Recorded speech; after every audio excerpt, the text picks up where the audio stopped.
Jornalista afirma: momento excelente para assumir a liderança e não soltar mais. Salve nação rubro-negra, estamos chegando com mais um react aqui em nosso canal. Trazemos um recorte do canal RMP, link na descrição. Renato Maurício Prado fez uma análise perfeita do Flamengo que entra em campo neste sábado contra o Sport em partida atrasada. Se vencer, tem grandes chances de assumir a liderança, já que o Palmeiras tem um clássico com muitos desfalques. Você acredita na vitória do nosso Mengão? Participe e deixe a sua opinião nos comentários. Essas e outras notícias do Flamengo iremos acompanhar agora. E este sábado que não chega para vermos o Mengão em campo de novo, numa rodada atrasada que pode, olha só, dar a liderança ao Flamengo, devolver a liderança ao Flamengo. O Flamengo é o time que mais ficou na liderança. O maior número de rodadas na liderança é do Flamengo. Mas agora, recentemente, o Palmeiras passou. Só que o Flamengo já empatou de novo em número de pontos com o Palmeiras. Está em segundo lugar por conta de ter uma vitória a menos. Mas isso pode ser resolvido. Basta o Flamengo derrotar o Sport e o Palmeiras não derrotar o Santos. Um empate já é o suficiente para que o número de vitórias fique igualado e o Flamengo 2 pontos na frente. Enfim, é uma rodada bastante importante, é uma rodada das melhores que os rubro-negros terão pela frente para retomar a ponta do campeonato e, claro, depois disso tem que, no mínimo, fazer os mesmos números de pontos que o Palmeiras, né? E mantendo pelo menos o número de vitórias igual, porque aí vale o saldo de gol, e o saldo de gol do Flamengo é disparado o maior saldo de gols do Campeonato Brasileiro. Então o Flamengo precisa ganhar do Sport, precisa torcer por um tropeço do Palmeiras. Claro, uma vitória do Santos é o sonho, mas o empate de Santos e Palmeiras já é o suficiente para que o Flamengo se coloque 2 pontos à frente do Palmeiras e iguale o número de vitórias. Aí, a partir daí, tem que administrar. Vão faltar ainda 5 jogos pelo Brasileiro e mais um jogo pela final da Libertadores, exatamente contra o Palmeiras de novo. Olha, lembrando que o Flamengo não perdeu do Palmeiras esse ano. Aliás, nem empatou. Os 2 jogos que o Flamengo fez contra o Palmeiras, um no Allianz Parque, no gramado sintético do Allianz Parque, o Flamengo ganhou por 2-0. No gramado natural do Maracanã, o Flamengo ganhou por 3-2. Insisto, 3-2 acabou sendo um placar mentiroso, porque até o último minuto do jogo estava 3-1 e sem grande susto.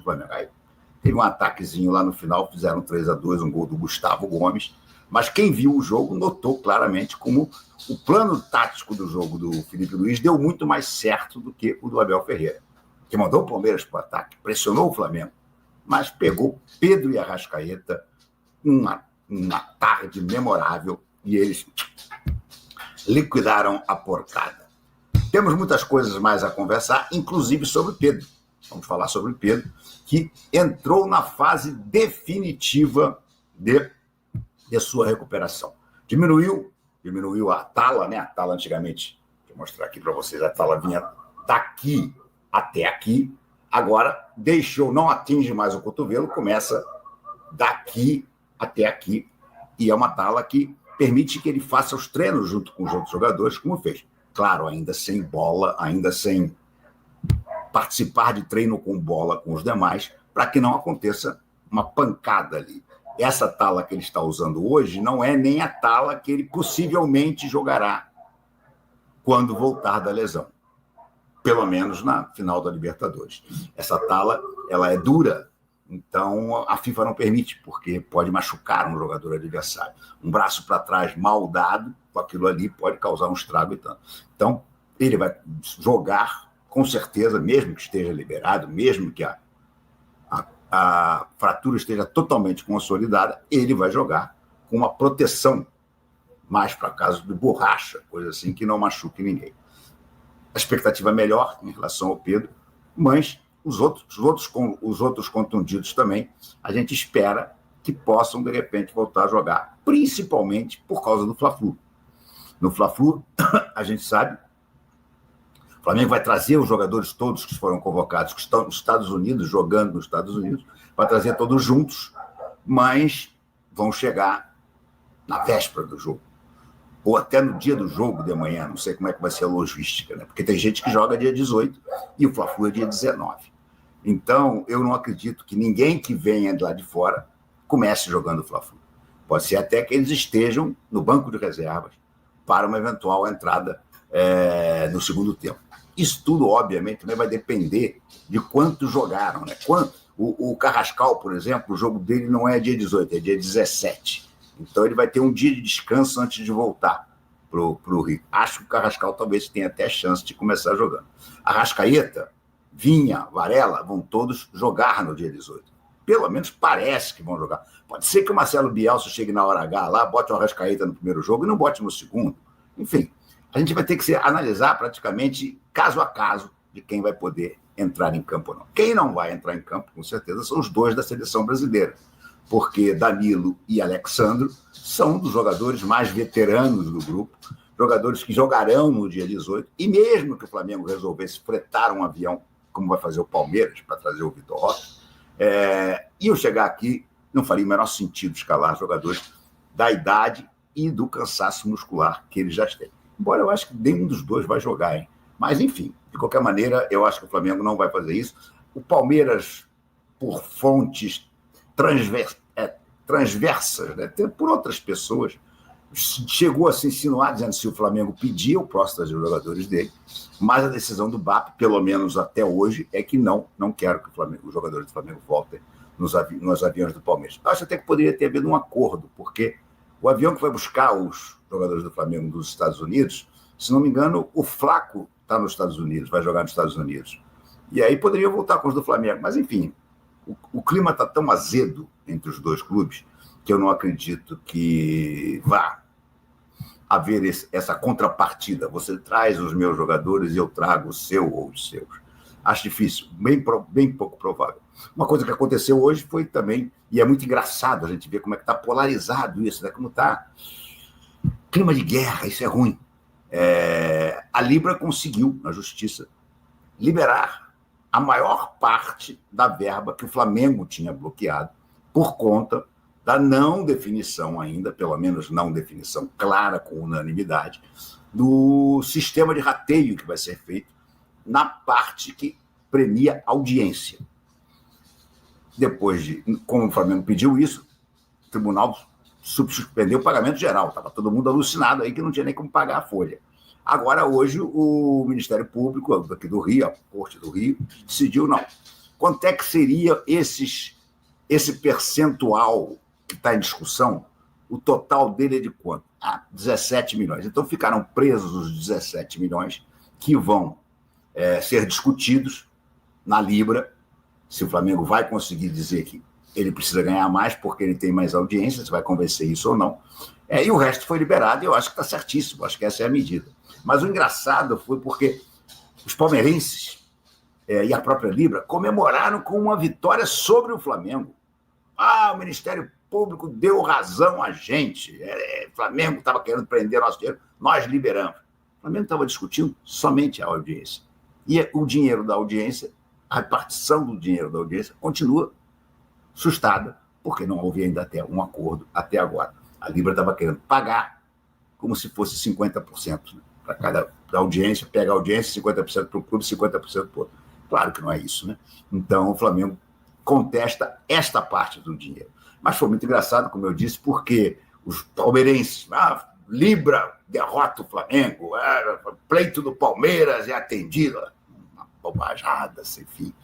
E o Flamengo, por sua vez, também disse, olha aqui, conseguimos o que queríamos, que era manter sub júdice, né? Manter depositado a parte da grana da audiência, até que nós, da Libra, cheguemos a uma unanimidade de como ser dividido isso. Foi exatamente o que aconteceu.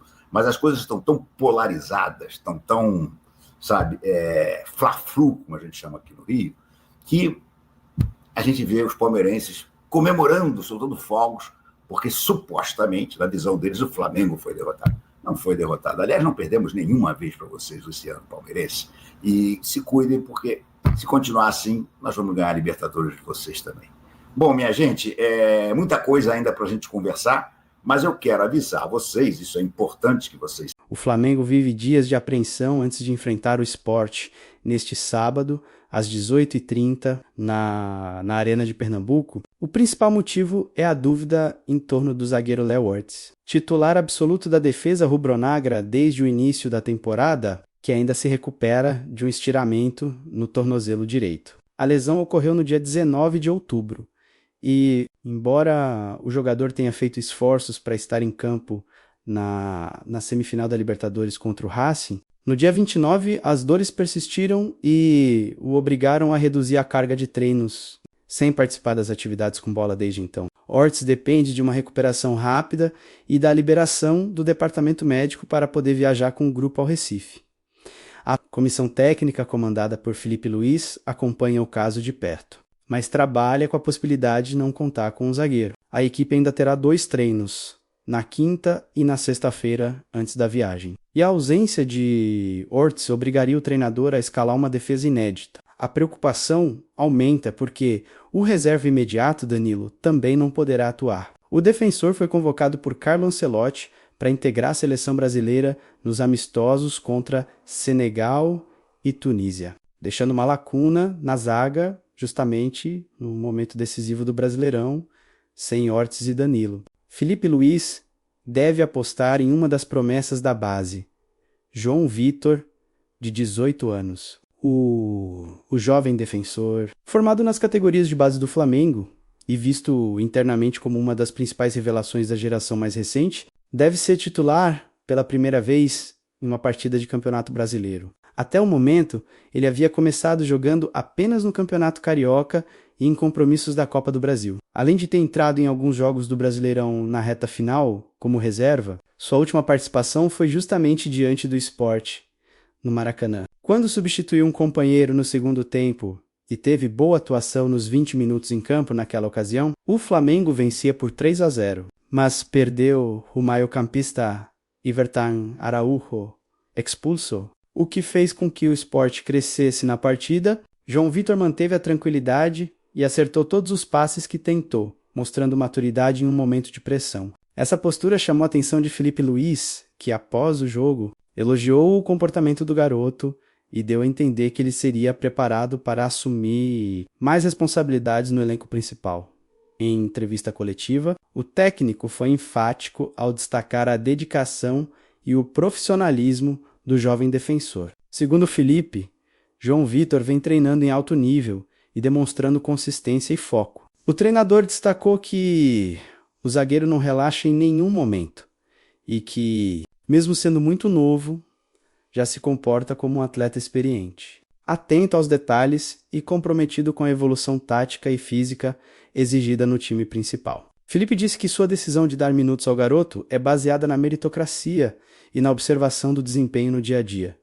Para minha performance, o que vejo durante a semana, o João não diminui um segundo. Ele tem um comportamento exemplar e está sempre pronto. Então achei justo dar mais minutos e prepará-lo para o que vem pela frente, João. Vitor chegou ao Flamengo em 2018, quando tinha apenas 11 anos. Desde então, percorreu uma trajetória de crescimento acelerado dentro do clube. Ainda nas categorias de base, sempre se destacou pela capacidade de leitura de jogo e pelo estilo moderno, que combina força física, velocidade e boa saída de bola. Aos 16 anos já treinava com o time sub-20, enfrentando jogadores mais velhos, e chamava a atenção da comissão técnica da Seleção Brasileira Sub-17, pela qual disputou o Mundial da categoria em 2023, no ano seguinte. Passou a ser convocado regularmente para a Seleção Sub-20 e, durante o Mundial da categoria, confirmou o status de promessa ao demonstrar segurança e liderança mesmo diante de adversários mais experientes. Em dezembro do ano passado, aos 17 anos, fez sua estreia pelo time profissional do Flamengo em um jogo contra o Criciúma, válido pelo Brasileirão. Na ocasião, mostrou personalidade e foi bastante elogiado por jogadores mais experientes, como Felipe Luiz e Pedro. Atualmente, o zagueiro tem contrato com o Flamengo até o final de 2029, com uma multa rescisória de 70 milhões de euros, o equivalente a cerca de 429 milhões de reais, valor estipulado para clubes do exterior. A diretoria rubro-negra vê João Vitor como uma peça estratégica para o futuro, apostando em sua evolução técnica e na possibilidade de que, em poucos anos, ele se consolide como titular absoluto, enquanto o Flamengo lida com incertezas dentro de campo. O clube também enfrenta uma disputa judicial fora dele. A Justiça do Rio de Janeiro reduziu o bloqueio de valores referentes aos direitos de transmissão que estavam retidos a pedido do próprio Flamengo, em um processo que envolve a Libra, bloco formado por diversos clubes brasileiros. A desembargadora Lúcia Helena dos Passos, do Tribunal de Justiça do Rio, revisou uma decisão anterior e determinou que apenas 17 milhões de reais continuem bloqueados, liberando os outros 66 milhões que estavam retidos. O impasse começou em setembro, quando o tribunal havia decidido pelo bloqueio de 83 milhões de reais, atendendo a uma solicitação do Flamengo. O clube carioca alegava que a divisão dos recursos entre os times filiados à Libra não seguia os critérios estabelecidos no estatuto da entidade. O ponto central da discussão é o cálculo de audiência do pay-per-view, um dos fatores determinantes para definir quanto cada clube recebe. O Flamengo sustenta que a fórmula utilizada para medir a audiência não foi totalmente aprovada pelos clubes. Como exige o Estatuto da Libra, que determina unanimidade em qualquer alteração nos critérios de rateio das receitas. Segundo o clube, a ausência dessa aprovação prejudica diretamente sua parcela nos repasses, gerando perdas financeiras. Os demais clubes da Libra reagiram com irritação à decisão inicial de bloqueio, acusando o Flamengo de tentar pressionar financeiramente as equipes menores para forçar uma renegociação dos termos do acordo. A entidade apresentou novos cálculos ao tribunal, baseados em cenários sugeridos pelo próprio Flamengo, e foi a partir desses números que a Justiça decidiu liberar parte dos valores com a nova decisão. Os 17 milhões de reais que permanecem bloqueados correspondem à quantia que ainda está em disputa. A diferença, cerca de 66 milhões, foi devolvida aos cofres dos clubes da Libra, o que representa um alívio importante neste momento de reta final de temporada, em que as equipes precisam honrar compromissos financeiros e planejar o próximo ano. Tanto o Flamengo quanto a Libra comemoraram o resultado, cada qual com sua própria interpretação da decisão judicial. O Flamengo divulgou uma nota oficial afirmando que a decisão reconhece a legitimidade dos argumentos apresentados pelo clube e faz justiça ao exigir o cumprimento integral do Estatuto da Libra, que prevê aprovação unânime para mudanças nos critérios de rateio. O clube também informou que deve recorrer para tentar ampliar o valor bloqueado para 35 milhões de reais, referentes à próxima parcela do pagamento. Por outro lado, a Libra divulgou comunicado em tom de vitória, destacando que o desbloqueio da maior parte dos recursos traz alívio financeiro aos clubes e demonstra que a tentativa do Flamengo de asfixiar economicamente os demais participantes não teve sucesso. A associação reforçou o compromisso de seguir com o processo em instâncias arbitrais, buscando uma solução definitiva para o impasse. A disputa entre Flamengo e Libra revela o cenário de tensão nos bastidores do futebol brasileiro em meio à reorganização das ligas e à busca por um modelo de gestão mais equilibrado. O Flamengo, que tem grande poder de audiência e uma das maiores torcidas do país, defende que sua participação nas receitas seja proporcional ao seu impacto econômico. Já os outros clubes alegam que a proposta rubro-negra acentuaria as desigualdades financeiras e tornaria o campeonato ainda mais desequilibrado, enquanto a batalha jurídica segue. O Flamengo precisa manter o foco no campo, especialmente neste momento em que ainda sonha com o título do Campeonato Brasileiro. O jogo contra o Sport fora de casa é considerado crucial para as pretensões da equipe. Felipe Luiz deve montar um time com mudanças na defesa, mantendo o estilo de jogo baseado na posse de bola e na construção desde a zaga. Mesmo com a provável ausência de Ordez, o treinador confia que João Vitor, caso seja confirmado como titular, possa desempenhar o papel com segurança.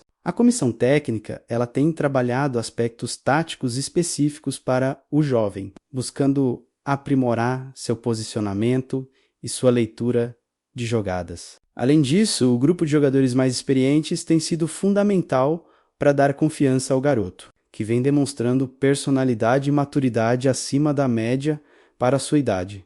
A expectativa é que o duelo contra o Sport sirva também como uma oportunidade de consolidação para as novas caras do elenco. A temporada do Flamengo tem sido marcada por um processo de renovação gradual, e a comissão técnica vê a integração dos jovens como parte essencial do projeto esportivo do clube. João Vitor, portanto, não representa apenas uma solução emergencial, mas também um símbolo da aposta do Flamengo em sua base, que continua revelando talentos capazes de manter o nível competitivo da equipe em alto padrão, com desafios dentro e fora de campo. O Flamengo vive uma fase de transição e de reafirmação de seu protagonismo, entre a preocupação com lesões, a necessidade de resultados e as disputas judiciais. O clube se vê em um ponto crucial da temporada. E no meio de tudo isso, um jovem zagueiro de 18 anos tem a chance de dar um passo importante em sua carreira, carregando consigo não apenas a responsabilidade de substituir um titular, mas também a esperança de uma torcida que sempre espera o melhor de sua equipe.